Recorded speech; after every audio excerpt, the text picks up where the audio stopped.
Papa, tu nous achètes des comics? Tenez les enfants, achetez ce que vous voulez. Mais enfin, Michel, tu te souviens bien qu'on a le The Punisher à la maison? Cette famille n'a pas écouté le Comics Outcast spécial enfant.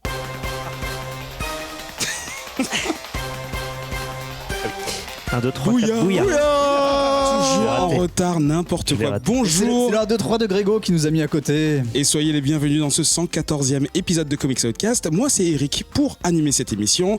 On est ensemble, comme d'habitude, toutes les 2 semaines pour parler comics à la cool et toujours avec des gens très bien.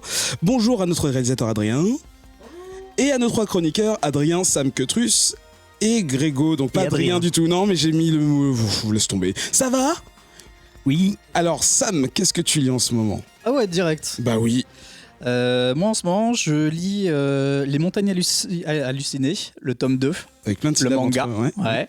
Ouais. J'ai repris Letter 44 qu'on avait chroniqué dans l'émission spéciale avec Olivier Jalabert. Mhm. Et j'ai découvert Isola. Isola, Une belle déjà. plaque. Isola. Ça me fait penser à une station de ski. Et oui, bah, Adrien m'a fait la blague 10 fois. Ah ça merde, va. désolé. Arrêtez. Et c'est cool. C'est cool, c'est chez Urban Comics en France et à la base c'était chez Image Comics. Que Trus, toi tu lis quoi en ce moment? Ça va déjà? Oui, ça va. Et toi? Je sais que t'aimes bien qu'on te le dise. J'ai lu beaucoup de BD jeunesse pour cette émission-là. Je lis aussi The Promised Neverland, un manga qui sort en France. Hein. The Promised Neverland. Promised. Neverland. Promised. Oui. On dit East, d'accord. Je sais jamais avec East. ce truc-là. Et des bouquins sur la magie pour un projet. Voilà. Et Grégo? teaser. Ouais. Alors moi, j'ai sorti mon petit joker depuis la dernière émission. Je n'ai rien lu. Je suis beaucoup trop pris par le travail et par Tetris 99. Ah, toi aussi. le Battle Battle Royale Royale avec des cubes. Et du coup, depuis la dernière émission, j'ai eu 11 minutes de libre exactement. J'ai pas eu le temps. Il faut savoir élever ses enfants ou jouer à Tetris ou lire des comics, préparer les émissions. Voilà. Et on dit bonjour à notre invité Romain Galland. Bonjour. Bonjour, comment tu vas? Très bien et toi? Des gens. Je ne sais jamais bon, quoi ça, répondre à c'est cette bon. question, mais J'aime sinon je beaucoup. vais bien. Est-ce que tu peux te présenter pour celles et ceux qui ne te Eh bien oui, connaîtraient je peut-être suis pas? le fondateur des éditions Kinaï. Et c'est quoi les éditions Kinaï? C'est une maison d'édition spécialisée en BD américaine jeunesse. Ah, est-ce que ce serait pas le thème de cette émission? J'espère. J'adore votre temps de C'est réaction. ce Attends, je qu'on savais avait prévu. pas. Qu'est-ce qu'on n'a pas prévu depuis à peu près 2 mois? Non, moi ce qui m'inquiète c'est que tu poses la question, Eric. Oui, parce qu'en fait, je voulais parler du programme. Eh bien, Sam, comme tu veux me clasher, quel est ton comics ce soir? Ce soir je vais vous parler de Fantasy Sports. Oui. Voilà. Qu'est-ce que tu veux que je te dise de plus? Bah, je sais pas, un petit résumé très rapide. Un petit teaser. C'est un petit teaser. On va vous parler de fantasy, de sport et de magie. Et Voilà. de comics. Ah, Merci. Quetrus, c'est quoi toi ton titre ce soir? Moi, je parlais de Diesel Allumage, qui est sorti justement chez Kinaï, Ah, quelle coïncidence, n'est-ce pas? n'est-ce pas? Et toi, Grégo, c'est quoi ton titre? moi, je vais vous parler de Teen Titans Go, que la nana de la Fnac n'a pas compris quand je lui ai demandé. Elle a dit Teen Tao. Donc Si j'ai t'as bon, prononcé Teen comme ça, c'est Titan, sûr. Teen Mais Titan Go. C'est assez vieux, c'est sorti en 2013 aux États-Unis et ça a été édité chez Urban Kids L'année dernière. Quel truc qui m'a filé le plan, ouais, je crois que c'est l'année dernière. 2018. Non, Comme ça. encore Ouais, plus tôt il y que a pas ça. très longtemps, il y a pas Ouais. très longtemps, ouais. Il me semblait avoir vu mai 2018. Mais ce n'est qu'un détail. Tout ça, ce programme sera suivi d'une discussion sur les comics jeunesse en compagnie de Romain. Et en fin d'émission, un hors les bulles dédié à Teen Titans Go to the Movies, qui est le film dérivé du comics dont Grégo va parler un peu plus tard. Plutôt du dessin La animé. série, ouais. Dessin animé, excusez-moi. Et oui, excusez-moi, le dessin animé est sorti avant, puis le comics, puis le film. Tout dans l'ordre. Belle vie en Auge, Bonneville sur Touques, Canapville, Curlay-le-Patrie, Firfol, Glanville, Morteau-Couliboeuf, Mouan, c'est Rouen mais en moins bien, Oh. Ouais. Moult Chicheboville, Ouilly-du-Houlet, Parfouru sur Odon, Puteaux en Auge, Raux et Sassy. Voilà, c'est le Bravo. en fait, il y en avait une bonne quinzaine de plus. C'est la Normandie. Mais il y a également Sainte-Honorine, Hérouvillette, Oui, mais- non, Sanerville. mais ça, c'est ce qu'on voit sur l'autoroute. Non, là, je parle vraiment des bons. Et je fais des gros bisous à toute ma famille. Oh, tu viens de Calvados! Parce qu'en fait, ma blague à la base, c'était d'insulter Grégo pour dire c'est sûrement de la dent ténée. Mais Ça, c'est la basse Normandie. Nous, on. Ça enfin, n'existe y a des plus, vieilles- c'est fini. C'est un petit côté jeu des 1000 francs, je trouve, ton intro, c'est pas vrai. Mais sauf qu'il n'y a aucune question derrière. Ça me rappelle quand j'étais chez mes grands-parents et qu'on Alors, écoutait la radio. Pour Je dois avoir l'orage dans la l'anecdote, tête. on peut raconter quand même que tu as regretté ne pas l'avoir fait pendant 100 émissions et que tu as profité de la 101e pour enfin pouvoir réaliser ton Je rêve. sais pas comment tu sais, mais oui. J'enregistre tout. Et toi, Sam, d'où tu connais le Calvados aussi bien? Bah, ma famille vient de là-bas, Genre, simplement. Ok. Tu le vis comment? Bah bien. Ok. Et toi? Je sais pas. En tout cas, les autres habitants du Calvados nous suivent sur Twitter @comicspodcast et sont tous, je dis bien tous, parce que là en fait c'est des lieux-dits de 150 habitants à peu près, sur le groupe de Facebook de Comics Podcast qui s'appelle le Bouya Comics Club, dans lequel on discute de ce qu'on regarde, de ce qu'on lit, en partageant des idées. De sorties, de Bouillapéro. Je dis ça, je dis rien. Peut-être que dans le futur il y aura quelque chose. Pardon. C'était pas drôle. Faux teaser, quoi. Et sinon, vous avez l'habitude, n'hésitez pas à partager l'épisode que vous pouvez trouver sur Spotify, YouTube, Apple Podcasts, Google Podcasts. Vous connaissez le reste. Est-ce que vous êtes prêts? Oui. Oh là là, c'était très viril, enfin un peu trop. Bah ouais, C'est la soirée des papas. L'émission des darons, hein, qu'est-ce que tu veux quoi. Comme c'est le cas c'est numéro comme ça. 114, c'est parti. Qui veut une petite tisane? 6 minutes d'intro, c'est pas mal. On est bien dans les temps et on va commencer avec les revues. Non, je déconne. Non. C'est Sam qui va nous faire sa petite séquence sur les sorties FR. Voilà, et du coup, pour le coup, j'ai décidé de parler de sorties VF de séries jeunesse. Tiens, non. Eh ouais. Du coup, on a le 1er février est sorti Super Sons tome 3 chez Urban Comics. C'est bien ça. On a La Cité sans nom tome 3, Rue de Sèvres, qui est sorti le 13 février. On a La Bande à Picsou tome 1 chez Glénat, qui est sorti le 6 mars, qui est adapté de la série animée Ouais. La Nouvelle. Ouais. Avec Le le graphique design avec la un peu, voix ouais. de David Tennant. D'accord. Oh, je sais pas qu'il mortel. d'accord. Ah si. Oui, parce qu'en plus il est écossais, donc c'est drôle qu'il joue Scrooge. Exactement. On a The Amazing World of Gumball qui est sorti, qui va sortir chez Urban Comics, chez Urban Kids le 29 mars. Mhm. Et on a un Batman et Robin's Adventures qui sort chez Urban Comics le 12 avril. Et un dernier qui n'est pas en jeunesse, mais c'est un Lobster Johnson. Tome 4 chez Delcourt qui sort, mais comme c'est du Mignola, on se fait plaisir. Eh ben, on va parler un peu plus tard de est-ce qu'il faut faire lire du Hellboy à ses gamins, peu importe leur âge. On verra ça tout à l'heure. Premier titre, cette semaine, c'est Sam qui nous parle donc de Fantasy Sports. Oui. C'est un titre donc Gallimard en France et qui est Ouais. sorti également chez Nobro. Nobro. Donc, un Voilà, donc éditeur c'est pas anglais. pour les frères. Oh, je l'ai comprise. Il est complètement bloqué. ok. Ouais. Je te laisse commencer ta revue. Oh, putain, Donc, ce léger échec. Fantasy Sports, c'est un comics qui est écrit, dessiné et mis en couleur par Sam Bosma. Et c'est quoi du coup le premier tome commence dans une ville un peu antique. T'es au milieu de bateaux et tout au milieu de cette ville, il y a une grande pyramide avec une petite flamme en haut et il y a beaucoup de monde au pied de cette pyramide. Tout le monde entre. Il y a une pancarte qui indique Ordre ancestral des mages unis. Et tu vois dans cette petite foule à l'entrée une petite fille qui arrive. Qui vient toquer à une porte et un œil apparaît et lui dit tu es en retard, l'archimage va te recevoir tout de suite. Cette petite fille, c'est Wiz. C'est notre personnage principal et comme vous l'aurez deviné, c'est une petite sorcière. Wizard. Voilà, Ah. tu es fort, Eric. T'as vu ça? Et donc elle vient du coup dans l'ordre ancestral des mages unis pour rencontrer l'archimage, pour demander une réaffectation. Et arrive en même temps Mug, qui est son maître, qui demande également une réaffectation. Il Est-ce demande... que c'est une tasse? Non. Ok. C'est un gros bonhomme, une grosse moustache, des gros muscles, une grosse tête, le mec bien bourrin. Ok. Et Wiz, au contraire, c'est la petite sorcière réfléchie, douée en magie et assez calme. Et donc l'un et l'autre, a priori, n'arrivent plus à se supporter. Mug considère qu'elle n'est pas taillée pour le métier, qu'elle est trop délicate, qu'elle lui fait perdre du temps dans ses travaux.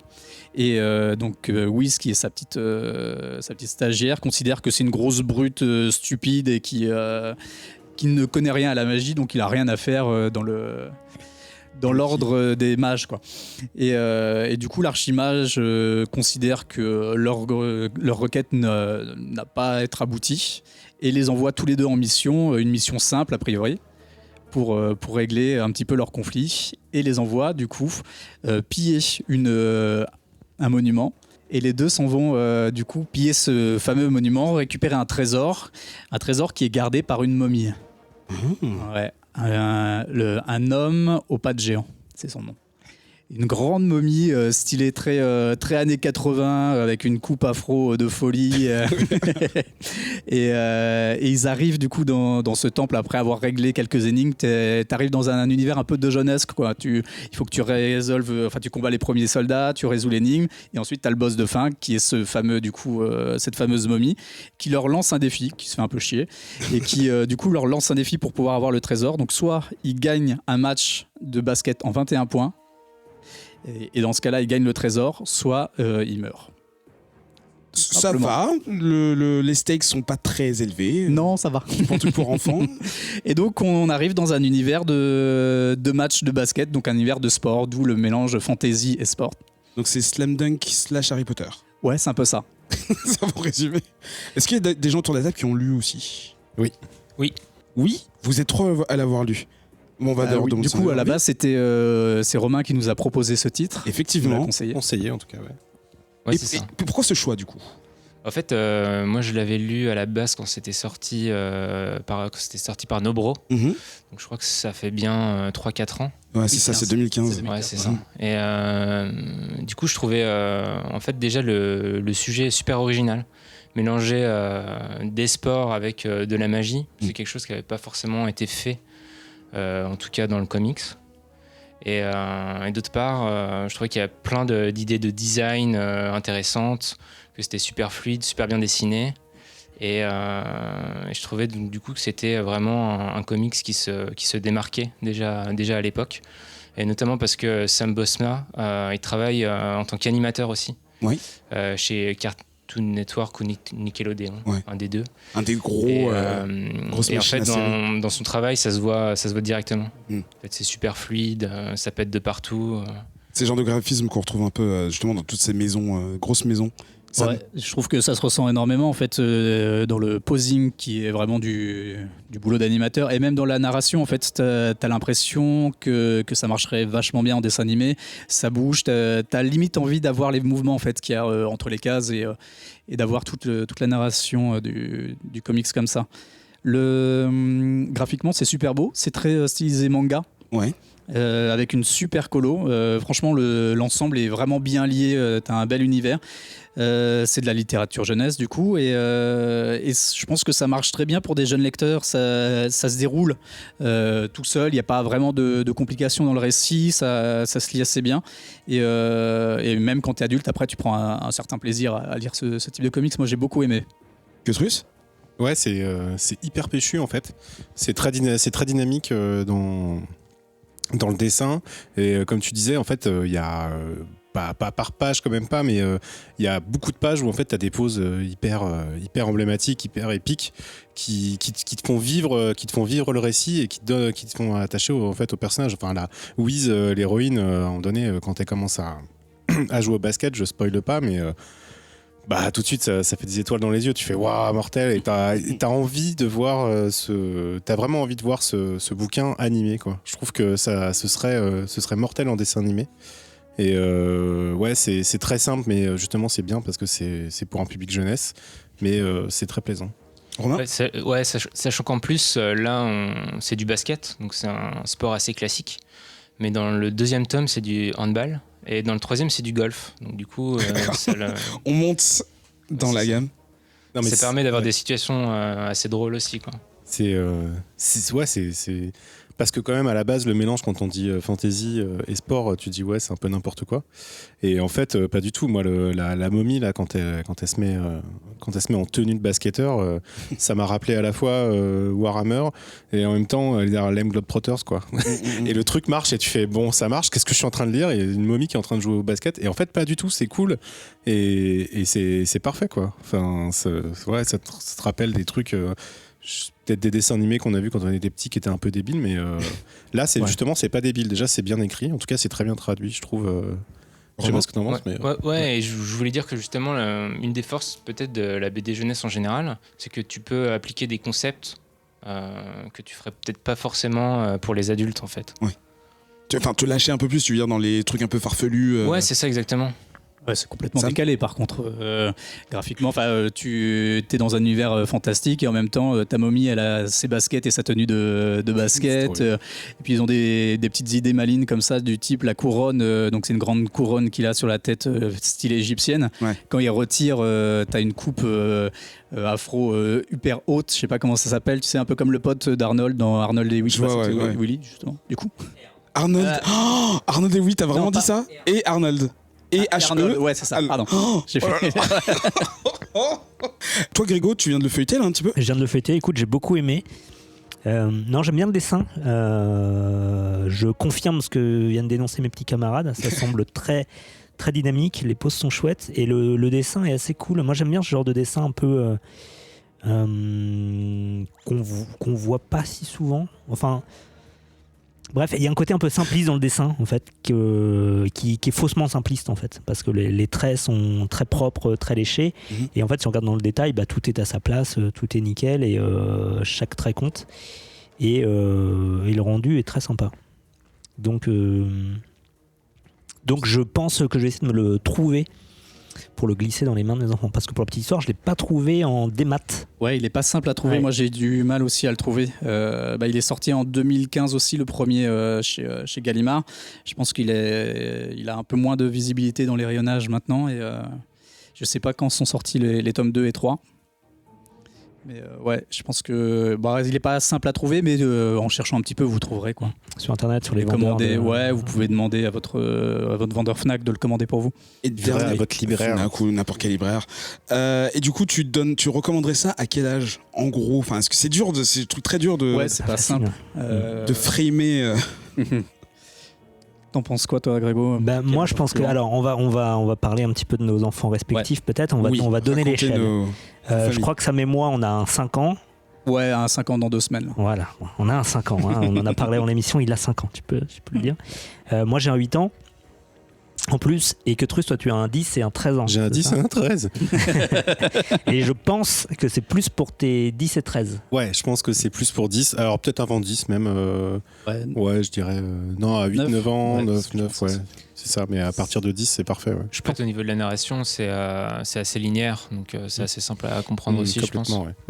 Oui, parce qu'il faut prendre en compte non seulement les problématiques qu'il y a, mais aussi le découpage de l'histoire. C'est pour ça que les histoires en général pour enfants sont très très courtes, pour ne pas que les enfants s'évadent et essaient de comprendre ce qui se passe.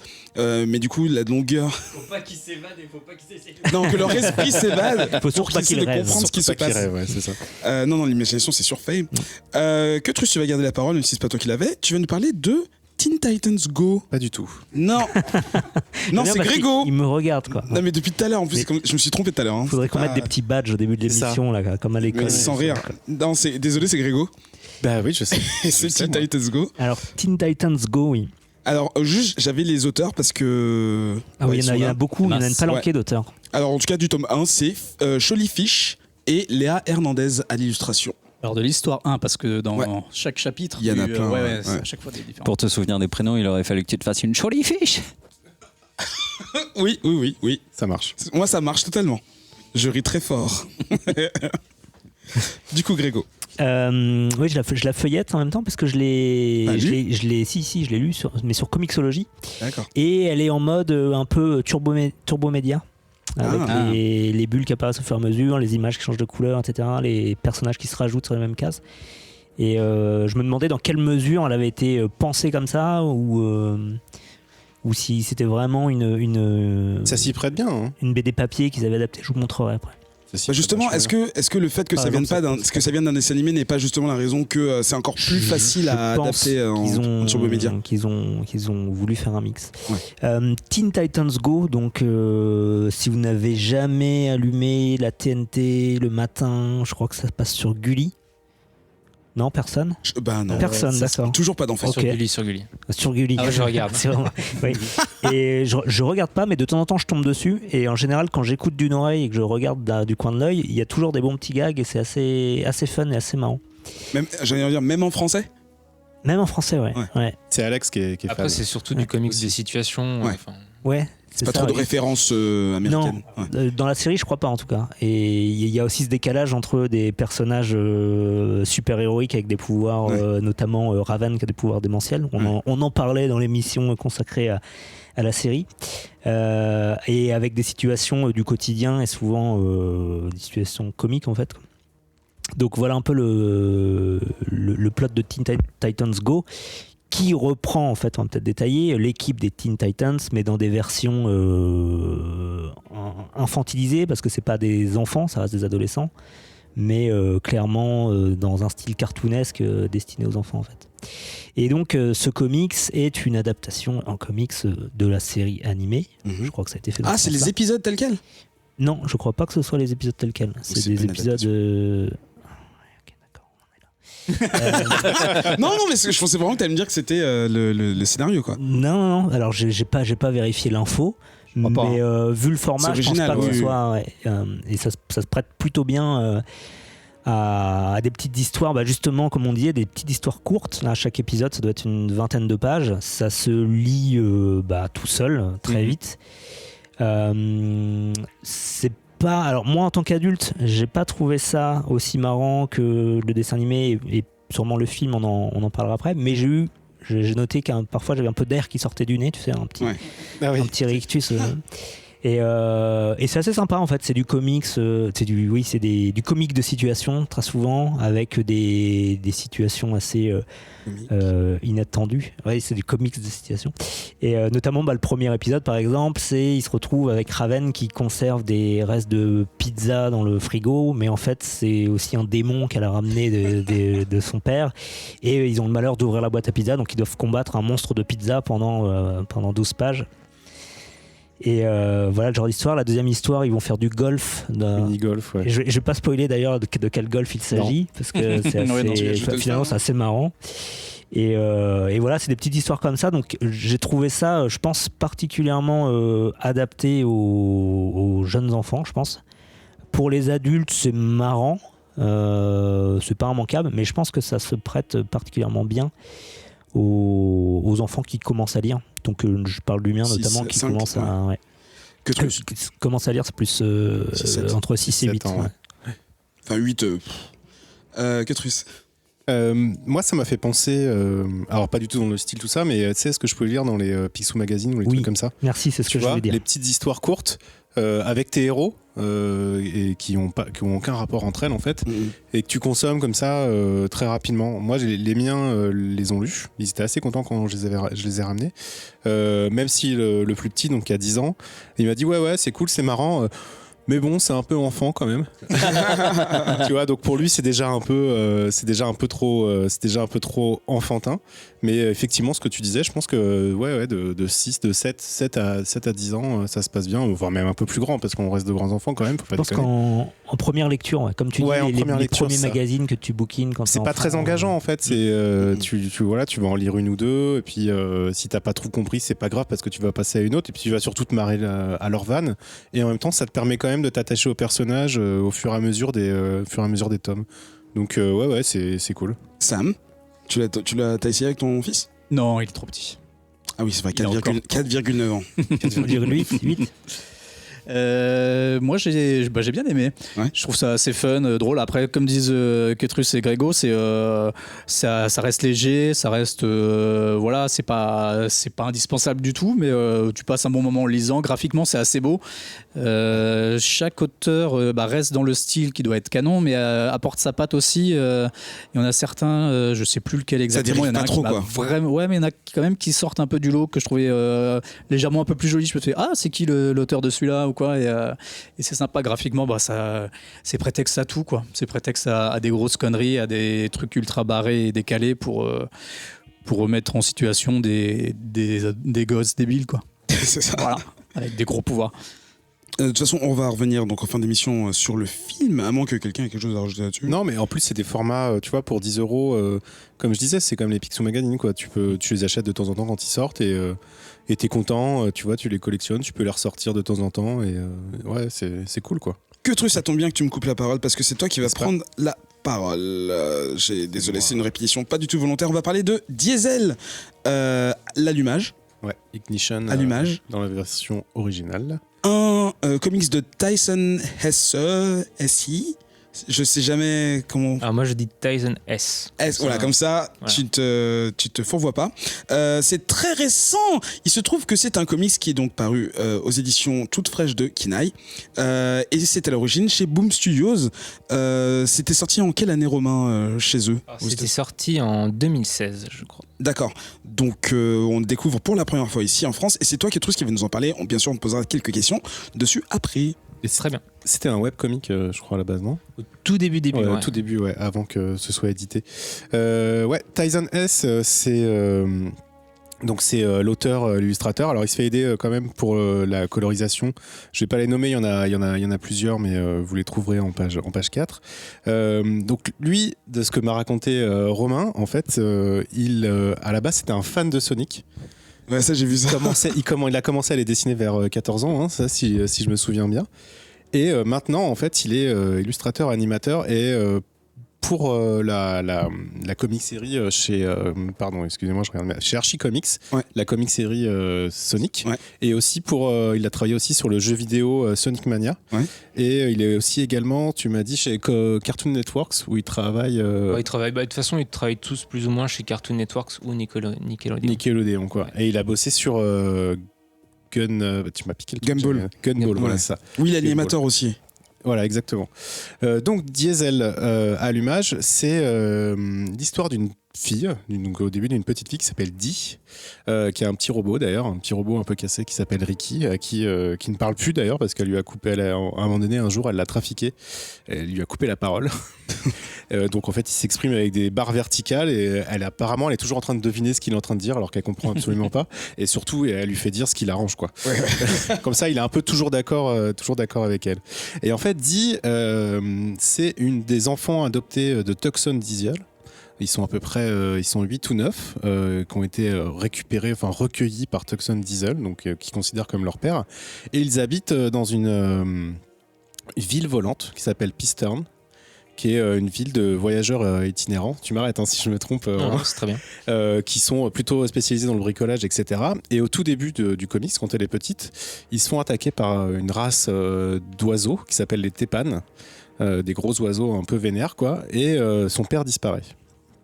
On se retrouve un peu après, où 2 jours avant l'anniversaire de Dee, qui normalement devrait lui permettre de récupérer la possession du vaisseau. D'accord. C'est-à-dire qu'elle va devenir capitaine. Le problème, c'est qu'il y a déjà une capitaine qui est de 3 ans son aînée, qui s'appelle Cap. C'est pratique. Et qui, elle, la considère vraiment comme une petite emmerdeuse, hein, pour dire le mot. Quelqu'un qui est complètement immature, ce qu'elle est en fait. Donc, s'il y a des violences d'échanges entre elles, etc. Et pendant un de ces violents échanges, elle s'engueule, Dee s'en va, elle va râler au garage où elle arrive à rien de bricoler. Elle fait un espèce de truc, il y a un piège à rat qui explose, etc. Et pendant ce temps-là, le vaisseau, donc Piston, se fait percuter par un engin volant à très haute vitesse et ça crée le bordel. Il y a une espèce, Eric. Wow. Une espèce de. Tu sais que je pense souvent à toi là-dessus. Une espèce de moteur, tu vois, comme un moteur de grosse cylindrée, tu vois, un peu en V, quoi. Un moteur en V, qu'atterrit dessus. Et en fait, Dee se rend compte que quand elle le touche, le moteur se met à fonctionner. Ça fait une étincelle. Et le moteur se met à fonctionner, elle arrive même à le faire voler, etc. Et elle s'envole dans les nuages avec ce moteur parce qu'elle s'est engueulée avec Cap, qui la rend responsable du bordel qu'il y a sur le vaisseau, que la cabine de pilotage a été détruite, etc. Et elle se retrouve sur un énorme vaisseau des tépanes. Donc c'est des aliens. C'est pas des oiseaux, aliens. ces oiseaux. Oui, c'est des oiseaux, c'est une race, une espèce d'oiseau qui n'ont plus d'ailes d'ailleurs, mais ça on l'apprendra plus tard dans le récit. Et elle aperçoit aussi son père. dessus. J'essaye de pas trop spoiler, c'est compliqué. Et elle revient, etc. Il se passe plein de péripéties. Piston se fait détruire. Elle se retrouve, elle ne voit plus où sont les autres. Elle se retrouve au sol, dans le monde du sol, parce que tu as le monde au-dessus des nuages et tu as le monde en dessous les nuages, dans une déchetterie, on va dire, quelque chose un peu, tu vois, une terre un peu désolée. Où elle se fait attaquer par des rats, chiens, hyènes, un peu bizarres, et hérissons, tu vois, un peu vénères. Et alors qu'elle était en train de se faire cuire faire un feu avec son roboric. Et là, quelqu'un vient le sauver, qui en claquant des doigts également, lui fait du feu. Et repousse ces animaux, en crame même un qui vont manger après. Et elle se rend compte qu'en fait, ce garçon, c'est son frère qu'elle a perdu depuis l'attaque qui a valu la perte de son père. D'accord. Et je vais m'arrêter là parce que après il se passe trop de choses et je vais commencer à spoiler. C'est un comics très attachant, pourrait dire un peu à la Wakfu. Ouais, carrément. c'est ça. Ça me fait penser à ça aussi. Un peu à la Wakfu, mais quand même assez très différent. Le personnage de Dee, il est hyper badass, attachant, complexe. L'histoire et le monde dans lequel on évolue est aussi hyper complexe et très intéressant. Et d'ailleurs, c'est juste un des rares choses que je regrette de ce tome, en fait, de cette œuvre, c'est que là, chez Kinaï, vous l'avez diffusé, vous l'avez publié en 8 tomes, et on va en parler après. Mais en fait, si tu lis par exemple que tous les 3 premières issues, comme on aurait fait, j'aurais peut-être pas autant accroché. Et en fait, c'est à partir du 4e, 5e, et quand on lit jusqu'au numéro 8, on est complètement accroché, ça marche complètement, tous les personnages sont assez fabuleux, et on s'identifie, mais il y a un petit problème à l'allumage au démarrage pour faire un jeu de mots. Mais voilà, c'est un super bouquin. Moi, je suis tombé complètement amoureux. Tous mes enfants, mes 2 enfants ont trouvé ça génial et ils attendent que la suite. D'ailleurs, c'est le préféré de chez Kinaï qu'ils ont pu lire. Et voilà, mais si tu peux peut-être en parler. Non, moi, ce que je trouvais intéressant, c'était, le monde est vraiment gigantesque. On sent qu'il a un potentiel derrière. Mais ce que je trouvais intéressant, c'était que l'héroïne, en fait, est imparfaite. Donc au début, tu la détestes parce que c'est vraiment une grosse peste, quoi. T'as envie de lui mettre des claques. Et à la fin, tu l'adores, en fait. Et donc du coup, il y a toute une évolution du personnage au cours du tome que je trouvais super intéressant et qui a pas forcément. Enfin, je trouve qu'on retrouve pas ça à ce point-là dans beaucoup de comics. Et voilà, je trouvais que c'était très bien dessiné. On voit que Tyson S vient de l'animation aussi. Et donc, du coup, tout est fluide, tout s'enchaîne bien, c'est dynamique. Mais je suis pas peut-être le mieux placé pour en parler, parce que forcément. Mais voilà, c'est pour ça que j'ai décidé de le publier. On va revenir bien fait. sur ce choix éditoriaux un peu plus loin dans l'émission. On va demander, vous l'avez lu aussi, Sam, oui. Sam, qu'est-ce que tu en as pensé? Je l'ai pas lu, je l'ai dévoré. Non, franchement, il était génial. Déjà, c'est ultra beau. C'est dans un style très manga. Il y a un côté wakfu. Moi, j'y vois aussi un côté très château dans le ciel. Ce côté grande cité volante. Et puis un petit peu le côté pirate, le côté pirate du ciel, quoi, et tout ça. C'est un petit côté steampunk. Qui est très présent et qui est très agréable. Et l'univers est super chouette. Toute l'aventure, tu te laisses vraiment mener du début à la fin. Moi, j'ai pas été comme Ketrus bloqué au début. J'ai vraiment accroché assez rapidement au personnage. En fait, le personnage dans ses relations aux autres, il y a toujours quelque chose, que ce soit soit un personnage qui va essayer de l'aider, soit un avec qui elle est complètement en conflit. Par exemple, avec Cap, c'est terrible. Toi, tu disais, Romain, qu'au début, tu as envie de la baffer. Moi, pas forcément, parce qu'elle est tellement... Cap est tellement dur avec elle que tu t'attaches dès le début, en fait, à elle. Oui, elle fait des conneries énormes, mais elle n'y est pas forcément pour grand-chose et elle va essayer de rattraper tout cet univers. Et l'univers est riche, comme vous le disiez. C'est vraiment chouette, c'est une belle histoire. Les personnages sont géniaux. J'ai vraiment hâte de lire la suite. Grégo? Oui. Moi j'étais assez inquiet avant de lire ça parce que comme je savais que Romain était là, j'avais peur de ne pas aimer. Je me disais mince, si j'aime pas, qu'est-ce qui va se passer, qu'est-ce que je vais pouvoir dire? Il va te tuer, c'est tout. Et en fait, coup de chance, j'ai vraiment bien accroché. Alors par contre, j'ai joué le jeu, j'ai lu que les 3 premiers issues et je valide. C'est très cool. Les persos en fait, Les persos sont super bien écrits. Et en fait, en 3 numéros, il y a beaucoup de discussions qui sont très cool, qui créent toutes les relations qu'il y a entre les personnages, donc c'est super intéressant. Et au bout de 3 numéros, je me suis dit, ah mince, il s'est quand même passé pas mal de choses déjà, malgré tous ces dialogues qui sont pas lourds, hein, ils alourdissent pas du tout le récit, mais il y a beaucoup de discussions pour poser un peu le décor et l'univers. L'univers, il est assez cool, je trouve. C'est le genre d'univers, c'est toi qui disais ça, Romain, tout à l'heure, où justement ils se permettent un peu tout, quoi. Et du coup, ça va hyper loin, mais ils arrivent à faire quelque chose de cohérent. Et même s'il y a quelques incohérences, au final, on s'en fiche, ça marche, quoi. Donc j'ai bien aimé et je suis bien motivé en fait pour le commander, pour le garder dans la bibliothèque et le filer à mes fils dès qu'ils seront un petit peu plus vieux, là, je pense. D'ailleurs, en termes d'âge, on vise quel... Parce que là, ça a l'air quand même un peu plus riche en termes d'histoire. Ouais, alors globalement, moi je vise pour les 8-12 ans. Ouais. Je pense que après ça dépend de comment vos enfants sont avancés en fait, mais je dirais à partir de 10 ans, c'est largement suffisant. Donc, Je pense, ouais. 8, même 8 ans s'il est en avance 8 ans et sinon 10 ans. Je lui mettrai l'exemplaire entre les mains et puis. Sam ? Mais clairement, en tant qu'adulte, tu le lis avec grand plaisir, quoi. T'as pas besoin d'avoir d'enfant pour l'acheter. Hein. Ouais, il y a plusieurs niveaux de lecture, puisque même si c'est une BD d'entertainment, il y a toujours j'essaye toujours de mettre des petits thèmes, de choisir des BD avec des petits thèmes en plus dedans qui poussent à la réflexion. Notamment, il y a le thème du courage, mais il y a aussi, je vais pas trop spoiler, mais il y a un thème en rapport avec la guerre. Tout n'est pas forcément noir ou blanc. Il y a aussi le thème de l'accomplissement de soi. Donc il y a des petits thèmes parsemés un petit peu comme ça dans tout l'album.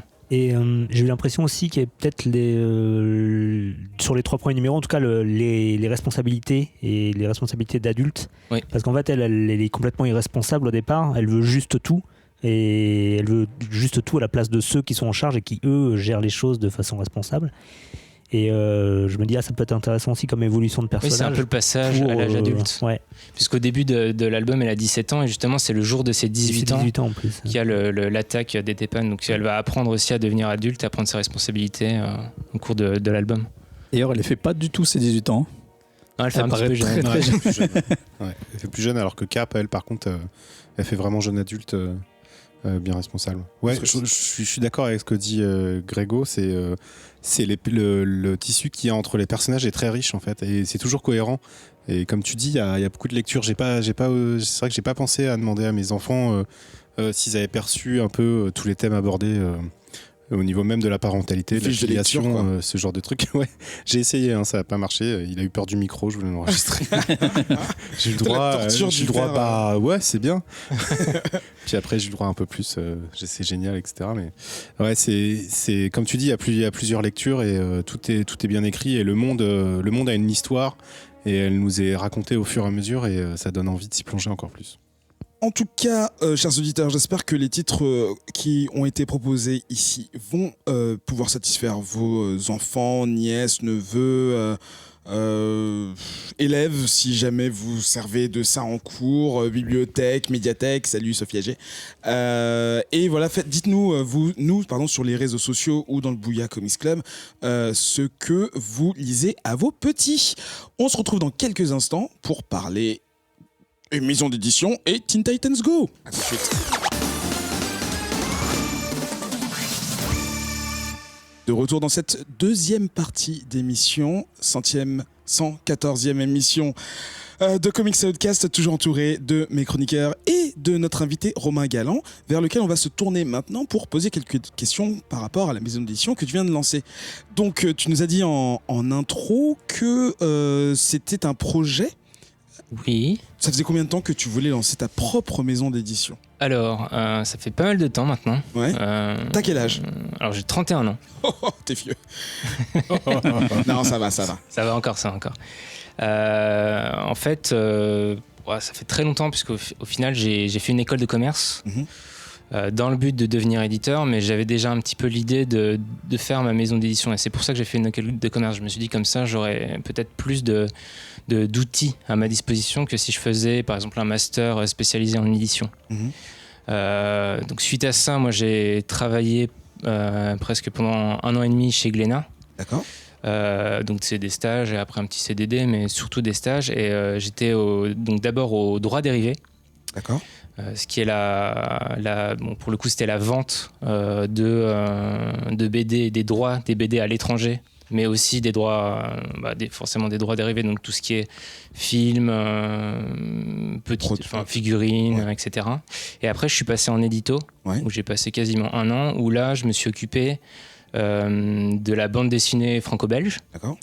et aussi, et ça c'est important, de la BD jeunesse et des livres illustrés. Donc j'étais assistant éditorial. Donc j'ai vu un peu. Donc c'est là en fait où je me suis vraiment intéressé au côté jeunesse de la bande dessinée. D'accord. Et après, je suis passé chez Valiant, donc à New York. Ah, ouais, d'accord. Et j'y ai bossé 8 mois en tant qu'assistant éditorial et marketing. D'accord. Et en fait, c'est vraiment là-bas que j'ai découvert la BD jeunesse. Ouais. Et d'ailleurs, ce Diesel est un des premiers titres en fait que j'ai lu là-bas. Okay. Et je me suis rendu compte qu'en fait, il y avait plein de titres qu'on voyait pas du tout en France, qui étaient super intéressants, qui apportaient peut-être des thèmes plus modernes que ce qu'on trouvait dans la BD franco-belge. Pareil au niveau du rythme et des dessins, parce qu'en fait, on garde toutes les qualités du comics, hein, donc très rythmé, les cliffhangers tous les 24 pages, etc. Ouais. Et donc j'ai un petit peu regardé ce qu'il y avait en France à ce moment-là, et en fait je me suis rendu compte que de la BD américaine jeunesse, il n'y en avait quasiment pas en fait. D'accord. Donc je me suis dit, pourquoi pas essayer de faire une maison d'édition spécialisée avec des collections vraiment à 100% américaines, pour mettre en valeur justement ce qu'elles avaient à offrir aux enfants par rapport à la BD franco-belge qu'on avait avant. Du coup, je vais en profiter qu'on soit avec 3 papas, 3 parents, pour leur demander, quand ils auront fini leur selfie, si, justement, bon là, vos enfants, je pense que ça a plutôt concerné que Truss pour l'instant, qu'est-ce que tu fais lire, qu'est-ce que tu fais ou qu'est-ce que tu faisais lire à tes enfants? Est-ce qu'ils avaient eux-mêmes le goût de la bande dessinée ou du comics? Et selon toi, est-ce qu'il manquait des choses? Déjà, les enfants n'ont pas cette catégorisation qu'on a nous. Ouais. C'est-à-dire comics, BD européenne, manga, etc. Manga peut-être un peu plus parce que c'est plus typé, en tout cas parce que déjà le format est plus petit, etc. Ça se lit à l'envers. Moi, je les ai jamais vraiment forcés à lire des choses, sauf un truc, je vais y revenir. Déjà, ils ont dévoré toutes la bibliothèque, donc les classiques, c'est-à-dire Lucky Luke, ce genre de choses, Tintin, etc. Et après, quand ils avaient fini, il y avait les petits bouquins pour enfants avant. Et après, ça dépend desquels. Le plus petit, lui, il est très manga. Donc c'est-à-dire qu'il va dévorer tout. Il a lu tous les Dragon Ball. Là, il lit Dragon Ball Super. Il lit My Hero Academia. Tu vois, des trucs comme ça. Et Promised Neverland qui marche vachement à la maison, etc. Après c'est marrant, on a aussi des lectures, tu vois, familiales, qu'on va tous lire. Promised Neverland, c'est un exemple, même si moi j'accroche moins, mais en fait ma femme les a tous lus, elle les achète aussi, et mes fils les lisent en même temps, tu vois, ils se les passent, il y en a un qui lit le premier, puis après tu vas lire le deuxième, etc. Et après le comics, j'ai essayé de les faire lire des choses. Tu sais, je les ai emmenés dans les magasins de comics, surtout le grand parce que le petit il s'en fichait encore un peu il y a 1 ou 2 ans. Et je lui ai fait acheter les petits Batman chez Urban Comics, Batman et Tortue Ninja. Et après il y a pas longtemps, il a commencé à s'intéresser aux petits parodiques Panini. Ouais. Alors il a été direct vers Deadpool et Venom. Forcément, c'est le truc où tu dis si t'es grand, je sais pas, tu vois. Ouais. Bon, c'est un des sujets aussi. Ça. Tu l'accompagnes un peu, quoi. Après, Super Sons aussi, ça a marché. Puis voilà, ce genre de choses chez les gros super héros. Par contre, le grand là, je lui ai mis dans les mains, je l'ai un peu forcé. à lire Ultimate Spider-Man, mais en anglais, parce que j'ai beaucoup de comics en anglais, forcément. Et quand j'avais lu il y a longtemps, je sais plus, ça date de quand maintenant, il y a plus de 10 ans, Ultimate Spider-Man, ouais. 2005-2006. Je l'avais lu en tant que jeune adulte et je m'étais dit, oh, ça, j'aurais tellement aimé le lire quand j'étais au collège, tu vois, parce que ça te correspond tellement, tu t'identifies vachement, et il a un peu renaclé, tu vois, ça faisait 2 ans, je crois, ou 2 ans que je commençais à lui dire, vas-y, lis-les. Bon, il les lit pas, ok, relis. Et là, en fait, cette année, en 2018, il a commencé à les lire et il a tout lu. Il a tout lu, il y a des trucs qu'il comprenait pas. Je me servais un peu de dictionnaire le soir, tu vois, quand j'allais le voir dans la chambre, j'avais le droit à 4 mots à définir. mais c'est cool et il a vachement accroché et ouais, ça me fait plaisir parce que j'ai envie de partager ma passion. Là, sur les BD de Kinaï, je leur ai dit quand ils rentraient de vacances chez grands-parents, j'ai dit vous avez du taf, je vous ai préparé les devoirs et puis j'ai sorti la pile de bouquins. Ils ont dit waouh et ils ont tout bouffé quasiment en 2 jours. Diesel, ils l'ont lu en une soirée, Baba Yaga aussi, tout ça. Donc voilà. Donc en fait, ils sont très consommateurs de BD. Mais après, voilà, il n'y a pas forcément de dichotomie comics, BD européenne. Ils prennent un peu ce qui leur donne envie. Ils sont influencés par tes propres lectures, mais aussi par la pop culture. Alors, je pensais qu'ils seraient plus influencés par mes propres lectures, parce qu'il y a des comics partout à la maison, enfin le BD franco-belge aussi, mais beaucoup de comics quand même. Enfin, et puis ils savent que je fais Comics Outcast, ce genre de trucs. Mais ça n'a pas pris plus que ça, quoi. Le petit, il est très manga, il est très content. Et puis après voilà, des trucs plus familiaux, genre les cahiers d'Esther, tout le monde le lit à la maison, par exemple. D'accord. Je sais plus le bouquin sur la Seconde Guerre mondiale aussi qui est vachement bien. Maos. Qui disent non, pas Maos. Un peu dur ça. J'ai plein de gamins qui m'achètent ça en librairie. C'est vrai. Mais c'est les cours en fait qui demandent souvent. Les enfants de la résistance, voilà. Ça marche bien. Les légendaires, ça a vachement marché aussi. Seul, ça c'est de la BD franco-belge aussi. Ça cartonne et c'est super bien. Donc voilà quoi. Et ouais, très consommateur de BD. Vous, pour Sam et Grégo, pour vos plus petits, donc il y a 5 et 8. J'imagine que vous accompagnez beaucoup plus le choix des comics, mais est-ce qu'ils expriment aussi déjà la volonté, ou c'est comme ce que nous dit Que tous pour les siens, ils s'en fichent tant que c'est la bande dessinée, quoi. Le choix des comics, je ne serais pas jusqu'à là, parce que la bande dessinée, c'est quelque chose d'encore assez nouveau. Ouais. Je pense à mon aîné qui commence à lire en fait tout seul, de lui-même à être demandeur de choses. Donc là, il a lu ses premières BD ces derniers mois. Et c'est vrai que moi, j'ai mal joué mon rôle là, parce que je m'aperçois à ce que dit Cutrus, c'est que je ne suis pas forcément allé chercher des choses qui pourraient l'intéresser lui. Et je repense même chez moi des Tintins, des Lucky Luke et tout ça. En fait, j'en ai pas. Ma bibliothèque, tout ce qui est pas en démat, c'est des gros trucs d'adultes, Walking Dead, etc.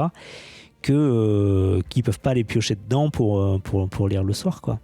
Et là, je me dis que pour mon aîné, c'est le moment où il faut justement que je commence à lui servir un petit peu des choses un peu sympas, quoi, qui lisent des chouettes trucs. Et du coup, avant cet âge d'être en possibilité d'être autonome sur la lecture, ça va être surtout les histoires. Moi, j'étais venu un peu avec ce bagage-là, présenter un peu, en tout cas, qu'est-ce que mes gamins avaient demandé et sur quoi ils avaient été demandeurs. Évidemment, il y a beaucoup de Marvel, du coup, puisque niveau marketing, dès que tu es auteur d'enfant, tu n'as que du Spider-Man partout dans les supermarchés. Donc il y a eu beaucoup de Spider-Man. Donc c'est ce genre de petits livres là, mon histoire du soir, donc conseillé jusqu'à 2 ans. Voilà. Donc en effet, ça se lit en 5 minutes, mais page 2, t'as quand même un voleur qui assassine Oncle Ben, quoi. Parfait. Donc sachant que la plus grosse angoisse des enfants, c'est le loup et les voleurs. Donc je disais, je remplaçais assassiné par un autre mot, je sais plus ce que c'était. Vandaliser ou embêter ou chahuter, voilà. Il a fait des guillis là où il fallait pas. Donc ça passait, quoi. Et donc il y a des petites surprises quand même comme ça sur ce genre d'histoire. Donc tout n'est pas forcément toujours super bien visé pour les gamins. Oui, en fait, il faut prendre en compte justement l'individualité de chaque enfant. Ouais, mais même pour un gamin de 2 ans, je trouve qu'ils n'arrivent pas à bien faire le taf d'accéder aux enfants. Là. Si tu lis la première phrase, par exemple, il parle pas de gangster, ils utilisent un mot pour dire racaille. Non. Un truc hyper compliqué pour une histoire de gamin de 2 ans, quoi, tu vois. Enfin, genre de choses. Donc ça, c'est pas idéal, mais eux, ils étaient contents. Ils avaient une histoire de Spider-Man, ils étaient contents. Malfrat, voilà. Il faut expliquer Malfrat, quoi. Du vocabulaire après, c'est bien. Après, leur premier contact aussi, ça a été ce genre de magazine là, ça tu le trouvais à la caisse, tu sais. Marvel Fun. Marvel Ouais, Fun. Ça, c'est assez vieux. J'ai regardé, ça a arrêté d'être diffusé. Ça a duré, je sais pas, 1 ou 2 ans.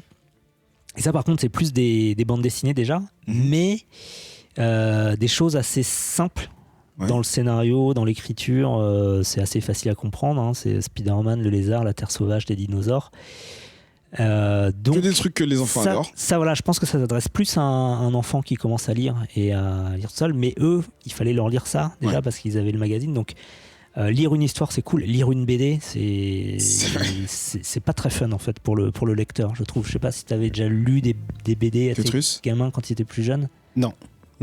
J'ai lu des histoires, des contes, des bouquins même, mais pas des BD, non. Et je peux finir ? Ouais. Et par contre, du coup, pour préparer un peu l'émission, j'ai recommandé quelques trucs. Je suis tombé sur ça. C'est édité chez Hachette. C'est toujours Hachette, oui, Hachette. 5 minutes pour s'endormir, 12 histoires avec les super-héros chez Marvel. Et ça, c'est pas mal. Ça raconte les origines de chaque héros, mais simplement, sans rentrer dans trop de détails. Voilà, donc ça c'est bien pour les plus jeunes, jusqu'à 5 ans, là il est encore friand de ça. Ouais, dans celui que tu as montré, c'était en gros c'était les origin story de la plupart des Avengers, vraiment condensé mais et un peu illustré. Et j'ai cherché aussi autre chose que Marvel un petit peu et j'ai pas trouvé grand chose chez DC par exemple. Alors évidemment Urban Kids qui est là, mais j'ai difficilement trouvé des choses même sur le net. J'ai pas été capable de trouver vraiment des choses orientées qui viennent des comics pour les tout petits. Qui manque un peu. Je crois que là Marvel ils occupent le terrain. Et je peux peut-être conclure un truc qui marche très bien par contre. C'est la tablette. Non, c'est pas la tablette. Les auditeurs vont pas voir, mais ça par contre ils le dévorent. Ah mon Dieu. Paris Saint-Germain Academy Dream Team. Voilà, donc c'est la BD du Paris Saint-Germain. Ça c'était obligatoire. Chez Soleil. Parce qu'en fait ils ont un peu évolué et ils sont un peu passés de Spider-Man aux héros un peu plus modernes, un peu plus ancrés dans la réalité que sont Kylian Mbappé ou Neymar. Donc ça c'est chez Soleil. Voilà, mais au moins il lit quoi. Au moins ils font les défaites aussi. Tu l'avais caché dans ton sac quand même. Je l'avais caché dans mon sac. Je lui ai volé. Il a pas savais pu que la lire ça brûlerait ici. Sam, toi, comment tu fais avec ton petit ? Eh ben mon petit, il est petit, il lit pas encore. Il a 5 ans, du coup c'est moi qui lui lis des choses. Mais en fait, pour le préparer, il y a des choses très intéressantes. Pour le préparer dans le sens apprendre à lire des cases parce que c'est quand même un travail particulier et moi je lui ai acheté plusieurs livres d'une collection qui s'appelle Le Petit Poilu. C'est chez Dupuis et du coup c'est c'est très drôle, les histoires sont tu connais ou pas? Ça ferait trop rire mes enfants que ça s'appelle Le Petit Poilu. Ça s'appelle Petit Poilu en fait. Pas mais c'est le nom du petit personnage qui est un petit personnage rigolo et à qui il arrive à chaque fois une aventure et c'est du coup sans texte, sans bulle, donc tu as juste à suivre le récit case par case et du coup ça c'est vachement intéressant pour découvrir le case par case. Là je lui ai acheté aussi récemment, alors c'est un peu plus grand, il a moins accroché à l'histoire mais l'univers est super joli aussi, c'est pareil, c'est une bande dessinée sans bulle, ça s'appelle Anouki, c'est aux éditions de La Gouttière. Le premier s'appelle La Guerre des poules et c'est l'histoire d'un petit Indien qui vit sa petite aventure de gamin et qui se retrouve à se battre avec une bande un coq et 3 poules et puis à avoir d'autres adversaires. C'est super joli, c'est très graphique, c'est très sympa. Là il n'a pas encore accroché mais Mathis il est assez sensible du coup dès qu'il y a un petit peu de bagarre et des trucs comme ça il accroche moins mais je pense que ça peut vraiment plaire à pas mal d'enfants. Je pense que dans quelques mois, ça va le faire. Changer. Ah, du sang, ouais. Dans les livres que je lui ai achetés aussi récemment, là, c'est un auteur, c'est un dessinateur que je suis énormément en ce moment et il a vraiment accroché. Ça s'appelle Monstre à peur des monstres. C'est dessiné par Stan Manoukian qui fait des trucs super. Il avait récemment fait avec la même auteur ou autrice, je sais plus comment on dit maintenant. C'est pas on est poste ou on est les deux, on va dire auteur, autrice. Et donc Séverine Gauthier. Donc ils ont fait cette histoire qui est géniale. Il a vraiment adoré. C'est super beau. beau. L'histoire est vraiment touchante. C'est l'histoire d'un petit monstre qui est une sorte de chauve-souris et qui a peur des créatures dont on lui parle le soir. Les grands sages leur parlent, les créatures du jour. Et du coup, avec une bande de potes qui ont également peur, ils décident de pas dormir le jour pour voir ce qui s'y passe réellement. C'est d'enfer, ça. Et c'est génial. Le Bête à faire peur du coup des mêmes auteurs, c'était une sorte de bestiaire avec pour chaque créature, donc c'est les créatures qui vivent dans le monde sous le lit, un petit récit pour chaque, un peu à la façon du livre de Tim Burton, l'enfant huître. L'enfant 8. Ouais, qui est génial et c'est pas super pour aussi. les enfants. Non, mais pour Bête à faire peur, je l'ai lu et ça lui a vraiment plu aussi. Donc ça marche là pour les enfants. Tiens, quand t'as parlé de poules, juste avant que j'oublie, il y a des séries de bouquins qui s'appellent Les Petites Poules. Ah oui. Qui sont en fait des livres illustrés parce que il n'y a pas de bulles, etc. Il y a un film aussi qui est sorti qui est mortel et ça c'est une super transition en fait entre l'histoire qu'on lit le soir ou pas le soir d'ailleurs et la BD. En plus c'est hyper fin, il y a plusieurs lectures, c'est très drôle, les enfants se marrent mais les adultes aussi se marrent. Donc voilà, Les Petites Poules c'est toute une série de livres et ça foncez-y, c'est génial. Romain, comment choisis-tu, quelle est ta ligne éditoriale pour Kinaï? Tu parlais de tout à l'heure quand on parlait de Diesel, tu parlais de courage, ce genre de choses. Ouais. Est-ce qu'il y a des thématiques que tu cherches particulièrement, Alors il y a histoire deux de collections. pas faire ce que font déjà les Français? C'est ça. Donc il y a deux collections. Il y a Fresh Kids, qui est plutôt une collection de. C'est pour les enfants des années 90. Non, car ce ne sont plus des enfants. Mais non, c'est une collection en fait de BD d'action-aventure, plutôt entertainment, comme Diesel, mais avec des petits thèmes en plus. Donc c'est pas, je sais pas le mot en français, brainless, j'aurais dit. Sans cerveau. Voilà, sans cerveau. Non, c'est pas vide de sens. Voilà, avec une ligne graphique qui est basée sur le dessin animé, donc avec des couleurs qui pètent, très dynamiques, etc. Ouais. Et il y a Graphic Kids, qui, comme son nom l'indique, est une collection de romans graphiques. Ah, c'est pas une série pour les crayons. Ah non, excuse-moi. Et du coup, c'est souvent des one-shots assez avec une forte pagination. Et là-dessus, on retrouve un style graphique un petit peu plus proche des styles européens ou des styles indés, un peu plus indés, et des thèmes un peu plus matures, un peu plus poussés. Donc voilà, mais en fait, dans tous les cas, j'essaie vraiment de choisir des titres avec des thèmes modernes qui pourraient parler aux parents comme aux enfants. Ouais. Et c'est pour ça que dans les BD qui vont paraître, là, il y a des thèmes comme l'égalité homme-femme, comme la lutte contre le déterminisme genré. Ouais, d'accord. L'écologie aussi, des thèmes comme ça. Mais c'est pas du tout didactique, ce sera pas des BD sur l'écologie, quoi. Ça donne pas de leçons. Voilà, c'est ça. C'est enrobé d'action, d'aventure. Mais je pense que c'est important parce que comme c'est des BD pour enfants, en tant qu'éditeur et en tant que parent, il faut un peu pousser les choses vers le haut et pas niveler. Alors à ce propos, tout à l'heure quand on parlait, dans la 3e review, tu parlais de... Quetrus, de tes enfants et de violence, genre de choses. Bon, là, on a encore un panel d'enfants qui sont d'âge très, très, très différents, donc je pense qu'il y a des réponses qui seront évidentes. Mais comment est-ce que tu, à part en mettant la BD très haut, comment est-ce que tu protèges tes enfants de certaines thématiques? Est-ce que tu décides, toi, que non, c'est pas l'âge pour savoir ce genre de choses? Est-ce qu'ils te demandent, est-ce qu'ils sont curieux? Parce que quand on était jeune et ado, on a toujours voulu transgresser. Mais comment ça se passe? C'est difficile parfois quand tu choisis un comics de savoir qu'il va y avoir une décapitation ou qu'on va parler de drogue ou de sexe? C'est hyper compliqué. J'ai eu ce débat à propos de films, à propos de BD. Je crois qu'on a déjà discuté avec Anthony, avec Sam ou avec d'autres. Et pardon, je suis désolé. Et en fait, t'as l'impression quand tu grandis que ça va être facile de mettre des limites et en fait de savoir à peu près ce que les enfants doivent regarder ou pas, et pas du tout. En fait, t'es paumé complètement. Faut y aller à tâtons, faut réfléchir.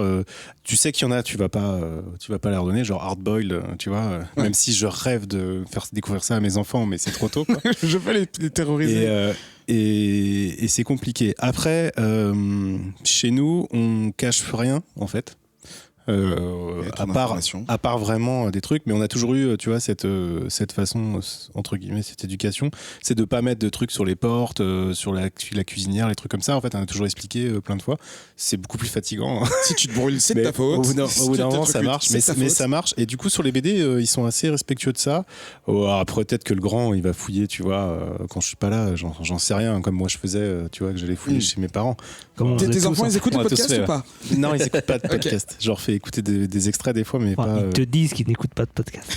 Ah ouais, c'est possible. Les archives sur internet. Vas-y, Et après, en fait, pour la violence dans les BD, donc dans les comics, tu vois, je parlais de Venom.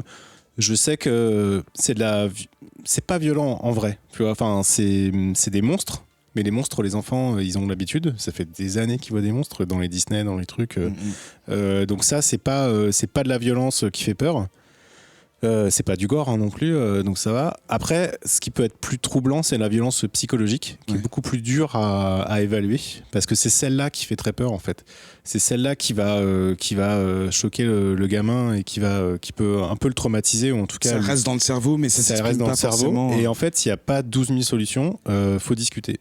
Ouais. Et faut discuter, faut désamorcer. Tu sais, il y avait une pub contre la violence psychologique pour les jeunes là, tu sais, ils sont dans un gymnase et t'as un gamin qui regarde un truc qui fait un peu peur, tu vois, et t'as un adulte qui fait waouh, tu regardes ça, ah ouais, putain, mais moi ça me fait peur aussi, tu vois, l'adulte il dit ça, et le gamin il fait ah ouais, bah ouais, moi ça me fait peur, toi ça te fait pas peur, ah bah si, tu vois un peu, et en fait c'est faut discuter, c'est-à-dire que il y a plein de trucs interdits aux moins de 13 ans ou aux moins de 16 ans. Alors, moins de 16 ans, ils regardent pas, ça c'est sûr. Ça viendra, mais pas tout de suite. Et les trucs interdits aux moins de 13 ans, il y a des trucs où mon gamin, il regarde à 10 ans, tu vois. Pas tout seul, par contre. Mais par contre, il faut le regarder avec un adulte et en discuter avec lui, voir ses réactions. Tu vois, il y a eu des films où des fois j'ai mis pause. Je lui fais là, ça fait pas trop peur, quoi. Et puis tu discutes un peu, puis ça marche. Et en fait, sur les BD, c'est pareil, quoi. Et tu vois, je parlais de BD sur la Seconde Guerre mondiale, ce genre de choses. Il y a aussi un dessin animé qui est très bien, et je me rappelle plus comment il s'appelle. Les grandes vacances. Les grandes vacances, qui est mortel, mais qui est dur à mourir, voilà, quoi. Quand tu hyper regardes ça dur, en tant quoi. que parent. Mais quand t'es parent, toi tu vois des trucs encore plus durs que eux ne voient pas, et ils vont le lire différemment. Alors je dis pas laissez tout regarder à vos enfants, etc. Je dis juste en fait faut être à l'écoute, faut essayer, ce qui est quasiment impossible, de se remettre à leur âge et d'essayer d'avoir leur perception, mais c'est pas possible parce que quand toi t'es grand et que tu connais les horreurs du monde, bah tu les connais. Et voilà quoi. Donc la plupart du temps j'essaie de lire les bouquins avant, mais c'est pas toujours possible. Romain ? Ouais, moi, du coup, je pense que ça peut être un outil intéressant pour aborder des thèmes que tu n'aborderais pas de manière brute. Ouais, exactement. Ouais. Grégo, pardon ? Est-ce que tu filtres ? Ouais, mais comme disait Catrus, en fait, t'as pas d'algorithme à suivre. Ça c'est oui, ça c'est non. Ça dépend vachement des enfants. Moi, je sais que forcément le deuxième, il a vu plus de choses plus vite que l'aîné, parce que tu peux moins le protéger, parce que ce que fait l'aîné, il va le faire aussi. Donc, par exemple, ils ont vu tous les Marvel quasiment déjà à 5 ans. Et il le vit très bien en fait. Il est pas. Je pense que Marvel veut aussi qu'il les voit. Ouais, mais par exemple, tu vois, pour moi, le plus dur, c'est Captain America 2. Ouais, parce que ça tient au fusil d'assaut en permanence. Et je trouve ça finalement assez violent. Comme... Ça, c'est le spectrisme que nous, on n'a pas. Le regard d'adulte là-dessus, ouais. Tu sais, de voir des flingues ou machin. Bon, tu dis, bon, encore des flingues, mais tu dis, bah mince, il y a des enfants qui regardent et qu'est-ce que ça va provoquer chez eux. C'est quelque chose, c'est un deuxième. Enfin, une deuxième. Vous devez avoir vous-même la deuxième lecture quand vous regardez quelque chose ou quand vous lisez quelque chose. Oui, c'est ça, ouais. Et j'ai l'impression aussi, alors j'ai dévié un peu sur les films, mais ça me fait penser à ça, que les niveaux d'effets spéciaux actuels, j'ai l'impression que ton cerveau il te dit ah oui, mais là je sais que c'est. Tu sais bien que c'est faux, quoi. Et je pense qu'il marche déjà un peu comme ça. Et ça le fait moins sur des films un peu plus réalistes, sur les films plus anciens. J'ai vu plus des réactions de peur sur des marionnettes ou des choses comme ça, parce qu'elles avaient l'air. Finalement pas si fausse quoi, que des images de synthèse comme on disait à l'époque. Comment ça se passe dans ton foyer, Sam? Ouais, il est beaucoup trop petit encore. Ouais, tu te protèges. Ouais, et puis non, il se protège tout seul en fait. Il est vraiment flippette sur tout ce qui est film et dessin animé. Il va pas vraiment sur des trucs qui font peur, quoi. Il reste sur du très basique, très calme. Donc j'ai pas ce souci-là. Même c'est moi qui essaye d'aller lui faire découvrir des choses un peu plus. Mais rien de fou, quoi. Je parle de Pixar, quoi. Le Pixar, Ratatouille, il est trop en stress parce que le petit rat, il est en stress tout le temps et du coup, j'ai pas pu lui faire voir Ratatouille. Il est trop empathique. Ouais. Ça dépend vraiment vraiment les enfants, C'est et de leur dingue. perception, parce qu'il y a d'autres choses sur lesquelles il n'aurait pas peur. Par exemple, tu peux l'emmener faire des manèges à Disney les plus costauds qu'il peut faire à son âge, et puis il est mort de rire dedans, quoi. Après, c'est des niveaux, quoi, en fonction des enfants. Ils n'ont pas peur tous de la même chose. C'est marrant le lien que toi, Grégo, t'as fait avec ton enfant de 5 ans et ton enfant de 8 ans. Parce qu'en fait, c'est un peu ce qui se passe dans la cour. C'est-à-dire que quand on était gamin ou collégien et qu'on allait voir nos amis, ah, t'as regardé ça hier, et puis il y avait cette espèce de jauge où, ah, toi, tes parents t'ont laissé regarder jusqu'à la fin, ou machin. Je pense que est-ce que la violence, finalement, tout ce qu'on essaie de cacher aux enfants, de toute façon, ils en discutent pas déjà tout seuls? Enfin, entre eux, je veux dire. Oui, c'est sûr. Enfin, Il n'y a pas des fois où ils vous ramènent des informations que genre, ah, comment tu sais ça ou Si, t'as toujours les débats de machin, il a le droit de regarder ça, Ouais, etc. Et toi, tu dis non, ils comprennent pas. Mais en fait, s'il y a des trucs où ils vont avoir peur, tu vas pas t'y attendre. Par exemple, et sur des sujets importants, et par exemple, tu vois, la pédophilie. C'est un truc sérieux, quoi. Ils en ont entendu parler à l'école parce qu'il y avait un mec qui se baladait devant et tout ça. Et mon grand, c'était il y a 2 ans, peut-être un truc comme ça, il a eu peur, mais grave, quoi. Il ne voulait plus aller à l'école à pied, etc., tout ça. Et on en a discuté. Je crois qu'on a vu, je sais pas si on a vu un reportage ou un film, c'est un peu... genre Télé Arte Junior, Téléjournal Junior, en fait, c'est des trucs qui sont très bien pour les enfants parce que ça aborde des sujets sérieux, mais à leur portée.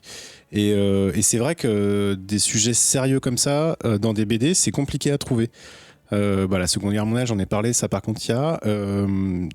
Par exemple, t'as dans Baba Yaga, t'as le problème de la mort de la mère, tu vois, et de la belle-mère qui arrive, la nouvelle famille, la recomposition, etc. Donc c'est vrai que c'est des BD jeunesse, tu vois, ce genre de truc, c'est pas mal parce que ça...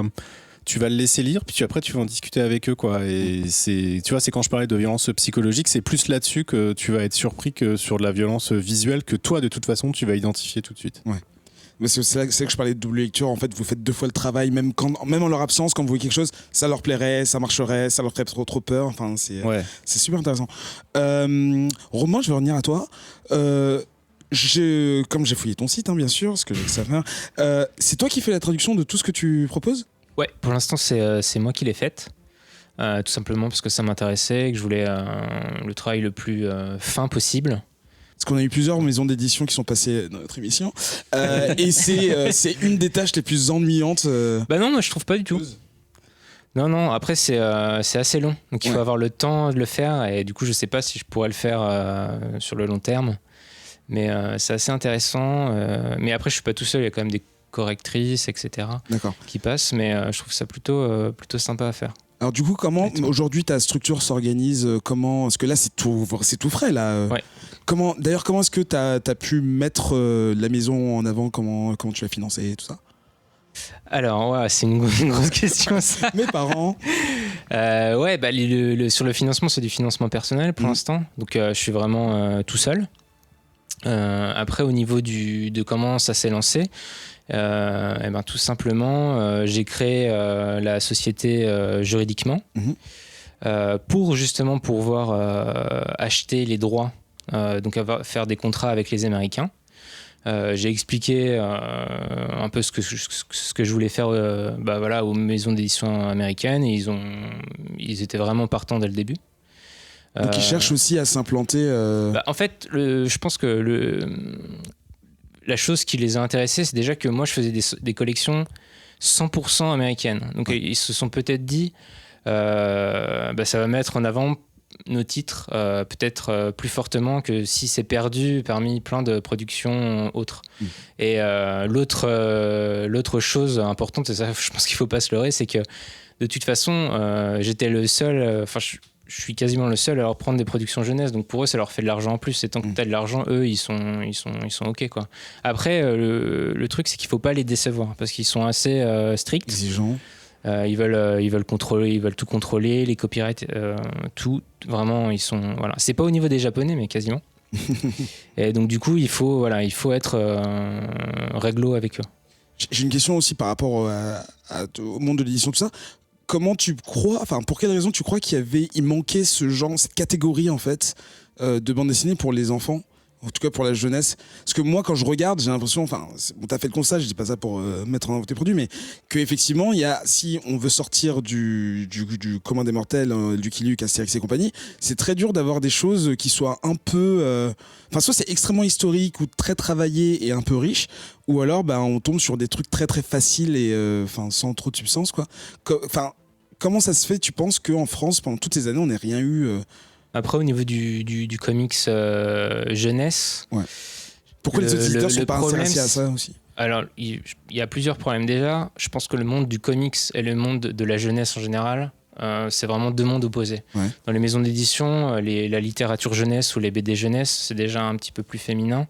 D'accord. Et le monde des comics, c'est super masculin, Ouais. on va pas se cacher. Et donc, avoir les deux compétences, entre guillemets, en même temps, je sais pas s'il y a vraiment beaucoup de gens qui l'ont. D'accord. Et après, au niveau pourquoi il n'y a pas plus de parutions, mis à part l'inexpérience, on va dire, c'est peut-être que ça intéresse pas tant que ça les grosses maisons d'édition et qu'elles préfèrent mettre en avant des titres originaux. Ouais.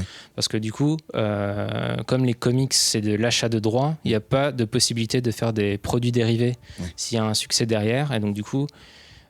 c'est limité, quoi. Enfin, l'intérêt est voilà, très... c'est plus limité. Donc pour les grandes maisons d'édition, c'est peut-être un peu moins intéressant que de faire des titres originaux sur lesquels on peut exploiter le succès derrière.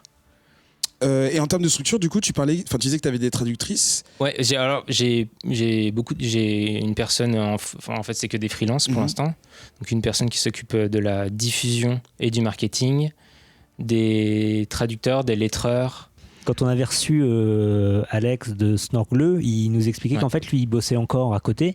Toi, tu arrives à te consacrer uniquement à la maison d'édition ou tu... Ouais, non, moi, je suis à 100%, sur la maison d'édition. D'accord. Bah, après, le truc, c'est aussi que moi, la première année, il y a 11 titres de prévus. Et en plus de ça, en fait, je suis obligé de préparer pour l'année d'après, en fait. De toute façon, c'est du boulot à 100%. Donc du coup, si c'était ou bien le faire à 100%, mais à mi-temps, ça aurait été très compliqué. Ah, d'accord. Voilà. Sur le rythme des diffusions là, de tes prochains albums, on est sur quoi? En général, on est sur 2 titres tous les 2 mois. Ok. Donc, par exemple, là, j'ai fait une exception en fait pour le lancement. J'ai fait 2 titres en janvier, 2 titres en février. Mais après, là, les prochains titres sont en avril, après en fin mai, début juin. Et voilà. Et en fait, en évitant en fait toute la période de rentrée littéraire, qui est assez compliquée pour exister, voilà, apparaître, c'est un peu la guerre. Quetrus? Oui, sur les parutions déjà sorties et même sur ça à l'avenir comme Bounty, c'est beaucoup d'héroïnes femmes ou filles. Ouais. Ce qui est cool et rafraîchissant. Est-ce que c'est voulu? Est-ce qu'il y a quelque chose derrière? Eh bien non, ce n'est pas voulu. Je me suis pas dit oh là là, il faut absolument que j'ai des filles pour me démarquer. Faut que je sois woke. En fait, je me suis simplement dit je veux des bonnes histoires originales et qui se démarquent, mais indépendamment du sexe du héros. Et pour cette première année, c'est vrai que j'ai plus d'héroïnes, mais c'est pas quelque chose de voulu et ce sera pas forcément le cas les années d'après. D'accord. Mais après, il faut aussi savoir qu'aux États-Unis, ils aiment beaucoup, c'est un peu la mode entre guillemets de mettre les héroïnes en avant. Donc du coup, moi, il faut que je fasse la part des choses entre est-ce que c'est vraiment que du marketing ou est-ce que ça a un sens pour l'histoire? Ça apporte quelque chose. Ouais. Est-ce que c'est pas juste? En fait, c'est plutôt une conséquence des choix que la cause. D'accord. Oui. Non, parce que c'est ce qu'on a vu aussi qu'au final... avec Marvel Now, Dan and Again, je sais plus là, où ils ont changé tout d'un coup. Ouais, mais et là, c'est peut-être un peu plus du marketing. Non voilà, c'était hardcore en même temps. Parce qu'en fait, ce qui est intéressant avec des héros différents et des héroïnes, c'est que les héros ne réagissent pas comme... tu prends un homme et une femme, elle ne va pas forcément réagir de la même façon. Les liens qu'elles vont avoir avec les autres personnages, ça va être aussi différent. Et donc, ça amène des types de narration et des histoires différentes aussi. Et c'est ça, en fait, qui est intéressant. Et c'est pour ça que je pense qu'en ce moment, il y a beaucoup d'héroïnes dans les BD ou même les films. C'est que c'est un peu un moyen, entre guillemets, facile de faire de nouveaux types de récits. Parce qu'en fait, il y a tout à explorer encore pour le moment. D'accord. Ouais, donc ça peut être vu aussi comme une bonne excuse aussi de. Ouais, en fait, de c'est vraiment, au rechercher niveau des- narratif, Ouais. c'est super intéressant. Alors tu parlais tu disais que tu avais plein de titres en préparation. Il y a des trucs dont tu peux parler maintenant? Bah oui, tout C'est- à fait. Là, au mois d'avril, on va avoir, donc c'est le 12, il y a 2 publications. Il y a Bounty de Curtis Vibe, donc l'auteur de Rat Queens, le scénariste Oui. de Rat Queens. Et donc c'est en fait, c'est un Rat Queens pour enfants. Sauf que là, c'est dans un univers futuriste et qu'on suit une équipe de chasseuses de primes. Donc avec des hommes, des robots, il y a même un chaton. Donc c'est un peu dans le même esprit que Rat Queens, avec pas mal d'humour. Et puis c'est un album de team working, quoi. D'accord. Et on a, alors c'est un peu l'opposé parce que c'est un peu plus indé. On a aussi Garbage Night qui est à la base un one shot paru chez Nobro. D'accord. Et là, on suit Simon, qui est un chien avec ses deux potes qui sont un raton laveur et un cerf. Et ils sont dans un monde post-apocalyptique où il n'y a plus d'humains. Et donc, du coup, ils sont un peu laissés à l'abandon et ils essayent de survivre un peu comme ils peuvent en pillant leur ville. Mais il manque de plus en plus de nourriture. Et donc, du coup, ils sont un peu désemparés et ils vont rencontrer un autre chien qui a l'air un peu plus débrouillard qu'eux et qui leur dit venez avec moi, j'ai entendu parler d'une autre ville où il y a des humains qui pourraient s'occuper de nous, mais pour ça il faut traverser la forêt. Et eux ils ont peur parce que dans la forêt il y a plein de prédateurs, il y a des loups, des ours, etc. Mais en fait ils vont quand même décider d'y aller et ça raconte un peu le parcours initiatique à travers la forêt. Sam. Ouais, j'aurais bien voulu que tu me parles du coup là les ouvrages qu'on a sous les yeux. Ouais. Ils sont tous dans le même format, couverture souple, même charte graphique. C'est Ouais. quelque chose que tu vas garder, c'est un choix que tu as fait. Exactement, ouais, c'est un choix. Très important. Alors l'ADA a été faite par Tom Muller, qui est, super classe. qui est un designer bien connu des fans d'Image Comics, puisqu'il a fait beaucoup de trade dress et de logos pour les créateurs d'Image Comics. Alors, trade dress. Alors trade dress, c'est le design de couverture. D'accord. Et en fait, il a fait par exemple le logo et les couvertures de Motor Crush, Ah oui. de on va The le New voir. World, toutes les BD d'Alex Scott. Il a fait le logo de Suicide Squad aussi, il bosse un peu pour DC. Il a fait The Weatherman là, récemment. Oui, d'accord. Donc c'est quelqu'un qui bosse régulièrement avec les créateurs de chez Image. Et je voulais vraiment des couleurs. Parce que je me suis dit, pour les enfants, ce serait un peu dommage d'avoir que du noir ou du blanc. Ça a déjà été fait. Et je pense que ça permet aux albums de se démarquer plus facilement Ça en appelle plus librairie. l'œil. Donc ouais, c'est totalement voulu en fait. Du coup, là, sur les prochains titres qu'il y aura jusqu'au mois de décembre, est-ce qu'il y aura des suites à ce qui est déjà sorti ou ce qui va sortir? Ou on est que sur des nouveautés? Ouais, non, il jusqu'à y aura la suite de Space Battle Lunchtime, puisque le tome 2 sort au mois de juin. Donc il y a 4 mois de différence entre le Ok. premier et le deuxième, et c'est une série qui sera finie. Donc c'est le second et dernier tome. Et après, on va passer. Il y a The Storyteller Dragon. Donc The Storyteller, en fait, à la base, c'était un show fait par Jim Henson qui était basé sur c'était des contes en fait sur des figures de la mythologie aux États-Unis. Et en fait, la BD reprend en fait ce principe. Et donc dans le premier Storyteller, c'est 4 contes sur les dragons. Et il y en aura un deuxième en octobre qui sera 4 contes sur les sorcières. Donc dans le principe, c'est quelque chose d'assez connu, mais par contre, au niveau des histoires et des dessins, il y a des choses assez originales. Par exemple, sur les dragons, il va y avoir une histoire sur un dragon sud-amérindien. Donc c'est pas forcément des choses qu'on voit Est-ce que souvent. c'est Quetzalcoatl, le seul que Non. tout le monde connaît? Non, Non, c'est c'est ça. pas ça. J'ai essayé. Raté. Eh bien, merci pour toutes ces réponses. On a eu plein de questions pour toi. Auditeurs, n'hésitez pas, si vous avez déjà commencé ou si vous connaissiez déjà Kinaï depuis février, c'est ça que ça a été lancé Alors les premiers, c'était le 18, ouais, c'était fin janvier. fin janvier. Dites-le nous sur les réseaux sociaux et dites-nous aussi si vous attendez les prochains titres. Attention, oui. On va faire gagner aussi quelques titres de chez Kinaï, donc on pourra regarder sur les réseaux sociaux Quand on aura décidé de comment faire gagner le. T'as qu'on vu, a toujours j'essaie pas de décidé. faire passer. Ouais, mais non, on sait a toujours déjà pas. tout prévu, À l'heure mais- de l'enregistrement, c'est pas, mais on Ouais, aura voilà, trouvé. quoi. Enfin, ils auront trouvé parce que. On aura des C'est titres juste à un petit gagner. truc peut-être, c'est que on participe au Free Comic Book Day. Donc Ah, cool. n'hésitez pas Et n'hésitez nous, pas, non, pas cette année parce qu'on a foiré la dernière fois. Mais Donc n'hésitez pas à aller chercher le Free Comic Book Day Kinaï. on sait ce que ça va être. Enfin, tu sais ce que tu vas. Il y a une petite preview de Misfit City. Ouais. Qui est en fait une histoire, c'est les Goonies modernisés avec des filles On l'a pas mélangées à fait. Stranger Si, on l'a Things. fait, on l'a fait. Ouais. Ouais, le début a été chroniqué. Ouais.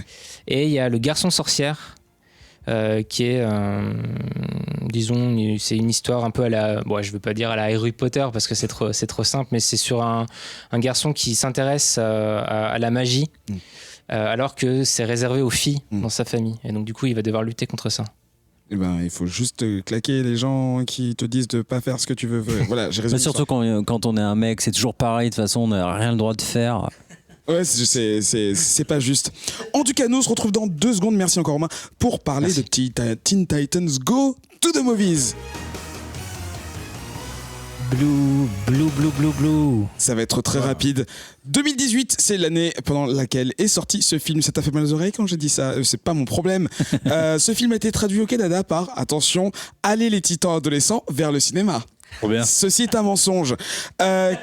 C'est dommage. Non, parce que je l'ai vu en VF québécoise. Et... C'est pas vrai, Si. c'est génial, non? Avec Robin. Ouais, Robin. Raven, Raven. On a tous le même oncle C'est ça, canadien. ouais. je crois. Non, moi je sais pirater. Ah, mais moi c'est en anglais aussi, oui. Ah, j'aurais dû essayer en français, ça va être marrant.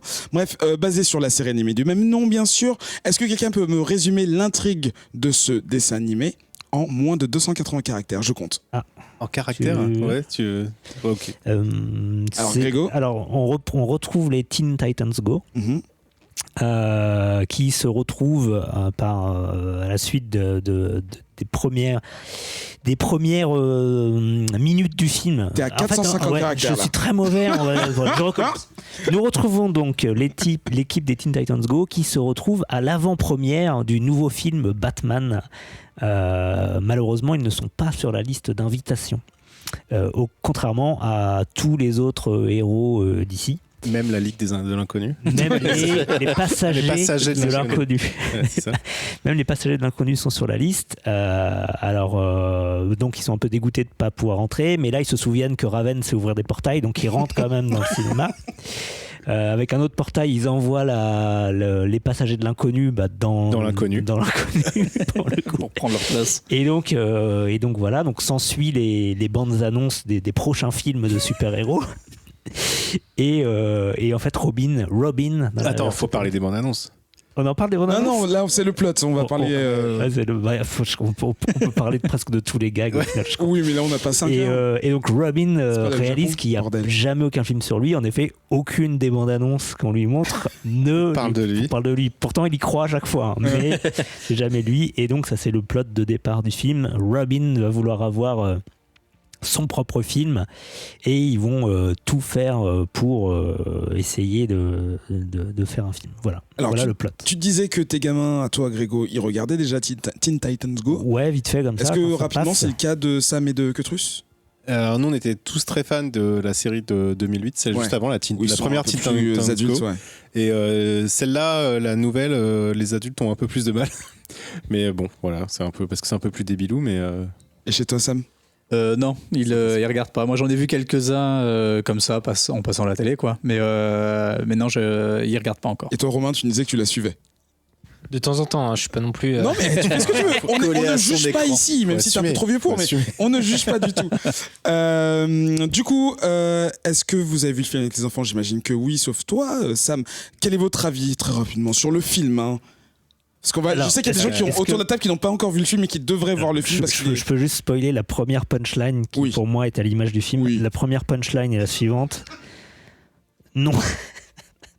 Attends, Non, en fait, il y en a non. 3 premières. hein. Il y en a 3 Ouais. des Non, premières. ce n'est pas un P, c'est de l'air qui sort de des mes fesses. fesses. C'est pas ça la Mais première. c'est pareil, c'est ça un peu. Ouais, Pour moi, c'est pas ça la première Et en punchline. fait, c'est ridicule, Icona, mais il y a un contexte qui fait que c'est magique, c'est génial. Et là, en tant qu'adulte, tu vois ça, tu dis, mais c'est du génie. Et Non, moi non. Ah, Moi ça marche pas. Moi, ça m'a fait ça. Bah, c'est vrai, Pourtant, t'es un peu pourtant, je lourd, suis celle-là. assez hermétique aux blagues de. Les blagues de paix, pour moi, aux c'est blagues de vraiment paix. le pire de, Ah, mais moi de aussi. l'humour américain. Mais moi, Mais ça je suis fait d'accord, rire mais je après. trouve que celle-là, elle passe. Ah ouais, non, non. C'est Non. comme un peu dans la poste. Et bah, moi, j'ai dit génie, c'est du génie, donc j'ai accroché sur tout le film. parce On que- peut quand même non, parler, mais on le peut ballon, quand il même se- parler de la que à vraie ça. première blague qui est à la première seconde. En fait, je crois que la première image du film est une blague où tu as le logo DC Comics qui a été refait avec les personnages. Enfin, je sais pas, vous voyez le nouveau, je sais pas comment on dit la vignette DC Comics où on voit Superman, puis Batman, puis Wonder Woman dans des silhouettes très sombres, puis toute une lignée, il y a écrit DC Animation, blablabla. Donc là, ils ont fait avec les personnages SD de Teen Titans Go. Et juste après, donc tu sais que tu vas voir un film d'ici, tu vois des pages de comics qui tournent les unes après les autres, très rapidement sur un fond rouge. Et elles vont de plus en plus vite. Mais en fait, tu vois que c'est un oiseau qui est en train de te regarder un comics. J'ai trouvé ça mortel. Oui, Je fais, ça m'a ok, vrai. je sais ce que je vais regarder. Mais donc voilà, mais c'est petit détail. Et donc, ouais, ça fuse comme ça tout le temps. Et il y a plein de références pour Oh là là, il y en nous a trop, il y en a adultes. trop. J'ai pris une capture d'écran, je la mettrai sur le BCC, Et, mais et c'est les enfants se marrent aussi parce que Le nom d'easter egg. désolé Sam, mais le prout, bah eux ils rigolaient, les fesses qui dansent, bah eux ça les fait marrer. Quoi. Ah, mais ça c'est drôle. Tout le monde rigole. Ça c'est drôle. T'as pas ri fesses sur qui la blague du paix surtout ce qu'il dit en fait. Quoi. Bah c'est trop tôt pour moi dans, Ah, le, ouais. dans le film. Mais là je tu me vois. suis dit, mais j'ai bloqué, je me suis dit mais qu'est-ce que c'est que ça? Et après quand il a dit ça, là j'ai vraiment Ouais. j'ai signé, j'ai dit ok. Tu sais, c'est un peu. Des fois, t'as un peu honte de rigoler en fait Oui, c'est devant ça. ce film, quoi. Mais j'ai eu honte, mais c'est pour et ça que tu j'en fais, mais parle aussi. qu'est-ce qui se passe, mais n'importe quoi. Et puis d'un seul coup, t'exploses de rire parce que c'est super drôle. En fait, à force de faire des blagues, il y en a qui sont drôles en fait. Ouais. C'est quand même un peu ça, non? Ouais, oui, il y a quand même beaucoup de drôles, non? Ouais, il y en a beaucoup de drôles. Ouais, c'est vrai. Par moments, c'est la limite un peu de la lourdeur, ils insistent Oui. un peu trop sur Ouais, certains trucs. pourquoi limite quoi? Tu vois, non, c'est pas limite la lourdeur. Non, c'est- Mais, dans la lourdeur, mais c'est drôle. mais moi en fait je m'attendais pas à un truc aussi drôle quoi. C'était je m'attendais à un truc sympa. Je crois que c'est les mêmes scénaristes que La Grande Aventure Lego. Ah c'est Du coup, Ok. c'est le même humour ou, ouais bah exactement. C'est très C'est ce que proche. j'allais dire. C'est Ça un me, peu moins ça me fin, quand même. rappelait. Ouais, c'est moins fin. C'est. Mais ça me rappelle. Moi c'est les mêmes mécanismes. Un peu méta, un peu référence, un peu machin. Et d'ailleurs, t'as Will Arnett qui fait également une voix, la voix de, on va dire Deadpool. Deadpool. Ça, c'est drôle. mais tout est drôle en fait. Mais- Oui, et- c'est et- con, mais- Non, puis tous les personnages adultes, les héros sont tous débiles en fait. Ils C'est sont ça. tous complètement cramés. En fait, ce sont les archétypes de leur propre personnage Ouais. à 2000%. Tout est joué à fond. Voilà, Batman, il sourit pas. Superman, il est très très fort, mais surtout très fier de lui et très amoureux de Lois. Et en fait, on joue surtout ces lieux communs justement qui se traînent depuis 75 ans pour certains.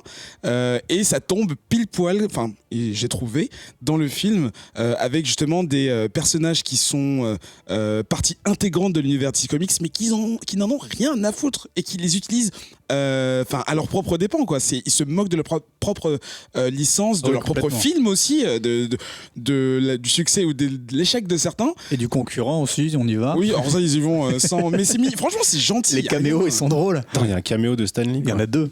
Il y en a deux, ouais. Il vient de. Ah, mais c'est fort, quoi. C'est bon, ça on le savait depuis longtemps. Oh, bah d'accord, mec. Non, Puis mais les bandes annonces, c'était vraiment. c'était fun, dans les là, bandes annonces le- aussi. Hein. Là c'est marrant. Est-ce que vous, en tant qu'adulte, vous êtes fait chier dedans? Toi, tu as trouvé les blagues un peu lourds, mais bon, Non, c'est 1h20. En fait, je sais pas, je crois qu'au début j'étais un peu réticent en train de me dire j'ai pas envie de rigoler à celui-là. Et en fait, non, c'est super drôle. Et pour les adultes et les fans de comics, il y a une référence toutes les 3 phrases. Ouais. Et dans les rues de. Je l'avais tout à l'heure. Jump City. Jump City. Ouais. Dans les rues de Jump City, en fait. Tout regarder. C'est hallucinant, il y a des références partout, quoi. Ouais. Tous les Et c'est, posters, tous les. Et ouais, il y a beaucoup d'autodérision. À un moment donné, ils font un voyage dans le temps et t'as la musique de Retour vers le futur qui commence. Enfin, c'est incroyable. Enfin, c'est complètement délire. Et ça, c'est cool en fait. Le fait qu'ils aient aucune limite et qu'ils soient pas, comme on peut dire, corporate, on va dire. Ouais. Voilà, il y a pas ça et c'est drôle, quoi. Ouais, j'avoue. Les enfants, ils en ont pensé quoi? Moi, il a pas vu. Oui. du coup. Mais je peux donner mon avis du coup. Oui. Moi je suis un peu comme Ketrus, c'est-à-dire qu'au début j'ai eu un peu de mal à rentrer dedans. Je trouvais que ça a beau aller à 1000 à l'heure, le début je le retrouvais très redondant avec tout le temps le même plot de la même chanson qui revient tout le temps et le même délire. Et c'est en avançant dans l'histoire en fait où ça a démarré, ça m'a beaucoup plu. Ouais, c'est assez fun. Dans le même genre d'humour, je suis quand même beaucoup plus fan d'un Bob l'éponge par exemple. C'est vraiment plus gaulerie et plus proche de ce que j'aime, mais ça y va à fond et puis c'est drôle quoi. C'est pas une blague, mais je suis totalement hermétique à Bob l'éponge. Ça me passe dessus. C'est vrai ? Après Petrus. tu vois, la répétition de la chanson aussi, au début, moi, ça m'a un peu saoulé. Ouais, bah ouais. Mais les Américains sont très forts là-dessus, sur l'humour répétitif. Et tu sais, en cascade, en fait, au début, tu as tout. Après, tu as un petit bout, et après, tu as juste une référence ou une image qui te fait penser à ça. Et en fait, c'est drôle, quoi. Ils te l'ont mis Et dans la du tête. coup, là-dedans, ouais, et du coup, c'est genre c'est bien Cyborg foutu. qui sort ses enceintes. Qui sort ses enceintes pour danser, et ça marche pas du tout, quoi. Voilà. Bon, après, C'est très drôle. c'est quand même le film qui révèle le plot dès le début, quoi. Oui. Donc ça, c'est un peu... tu sais tout de suite qui est le méchant et ce qui va se Oui. passer. Mais bon. Oui, Ça, non, c'est quand t'as plus lu les comics, l'agencement. De toute façon, c'est pas le but même que ce soit dans le comics qu'on a lu ou dans la série, c'est que des prétextes les histoires en fait. Ce qu'ils cherchent c'est à faire des conneries et des blagues toutes les 2 secondes. Il y a quoi. même un tout petit peu de développement de personnage, hein. Un micron pour Ouais, certains. micron, ouais. Le plot est pété pour nous adultes, mais Pour les enfants, moi, mes non, ils gamins, le voient pas, ouais. ils ont rigolé, ils ont trouvé ça. Genre, oh, qu'est-ce qui va se passer? Mais Vraiment, bon, c'est mortel. Et puis l'autodérision, quoi. Ils se foutent quand même de la gueule de Martha, quoi. Oui. Ça, c'est quand même énorme. Ou moi, je peux le raconter ça là parce qu'elle est, Vas-y. Ouais, elle est quand même drôle. ouais. Quoi. Où ils sont dans les studios de cinéma, ils refont la Warner Bros. En plus, ils refont la scène. Il fait ma maman s'appelle Martha. Moi aussi, ma maman s'appelle Martha. Puis il se met dans les bras. Et ton père, il s'appelle comment? Ton père s'appelle Thomas. Comme ça. Et Non, il s'appelle John. Il se fout dans la Comment gueule. ça se fout sur la gueule? Bah, c'est tout le temps comme ça, quoi. Et C'était puis génial. toutes les suites de Batman aussi. Enfin, c'est vraiment très drôle. Non, on a tellement dit, Ceinture, mais le il y a 500 milliards d'autres blagues dans ce film. Du coup, Romain, t'as envie de le regarder malgré le spoil ou Ouais, moi je pense que je vais le regarder. Ça me fait penser vraiment à l'humour des films Lego en fait. Un peu différent, mais c'est les mêmes mécanismes, on retrouve la même dynamique. Quoi. Qu'est-ce qui Si est c'est aussi produit bien que Lego Movie. C'est pas aussi bien. C'est pas je aussi pense. bien. Enfin, C'est quand même grand public, hein. C'est très très grand public. Bien. Hein. non, c'est pas Non, aussi c'est bien. pas Mais, aussi bien. mais moi, c'est quand même une super bonne surprise. Ça m'a. Mm. J'ai.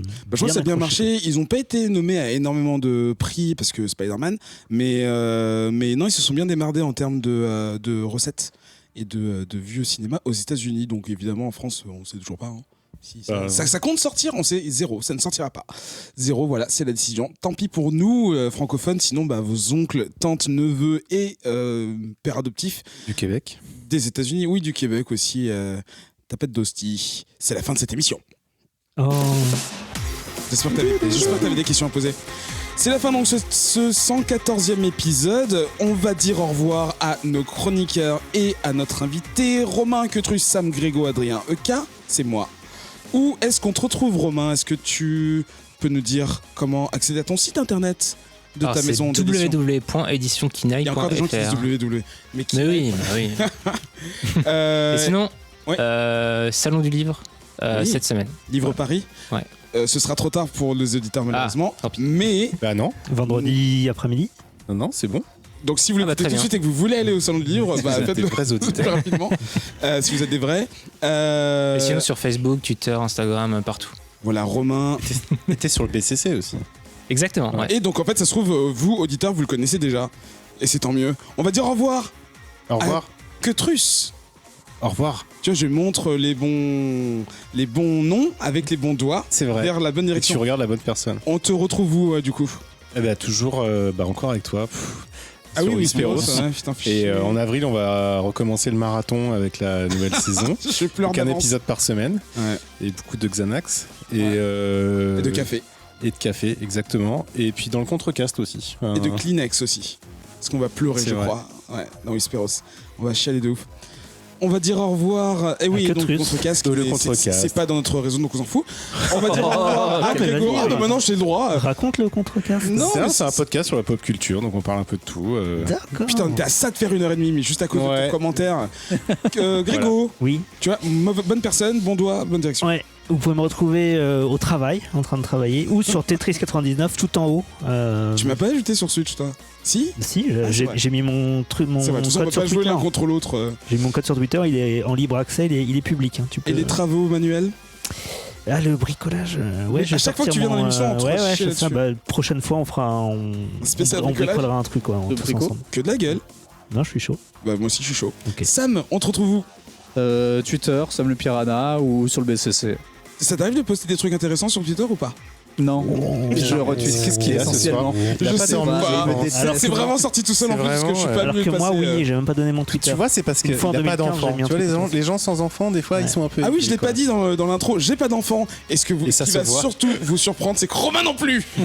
C'est pour ça que j'ai insisté sur son âge 31 ans. Non, mais ça va, bon, on les fait de plus en plus tard, on a le droit.